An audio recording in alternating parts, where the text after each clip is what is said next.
RPSB team ng Mountain Province at mga ahensya nagkaisa para sa serbisyo karaban sa Tadjan.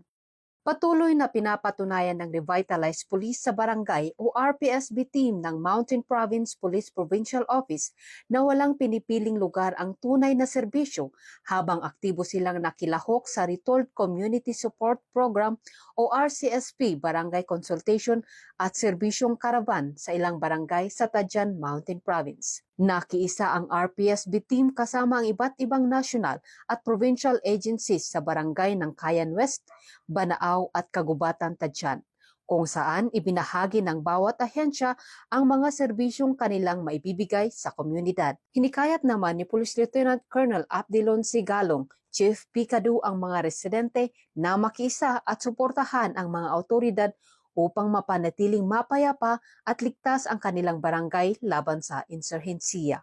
Ibinahagi rin ni Police Executive Master Sergeant James B. Yodong Jr.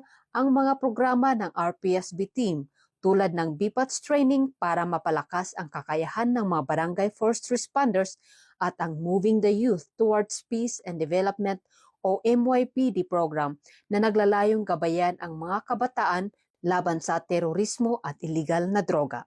Kasabay nito, nagsagawa rin ng iba't ibang serbisyo ang mga ahensya tulad ng medical check-up at libreng pamimigay ng gamot.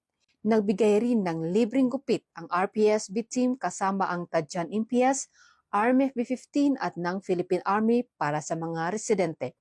Layunin ng aktibidad na ito na mapalapit ang serbisyo ng pamahalaan sa komunidad, matugunan ang pangangailangan ng mamamayan, maisulong ang kaunlaran para sa lahat, at mapanatili ang kapayapaan at kaayusan sa pamamagitan ng maayos at makataong pamamahala. Mula dito sa Mountain Province, ako ang inyong PNN correspondent, Police Corporal Marjorie Ngitiw, alagad ng batas, taga-taguyod ng Balitang Pulis.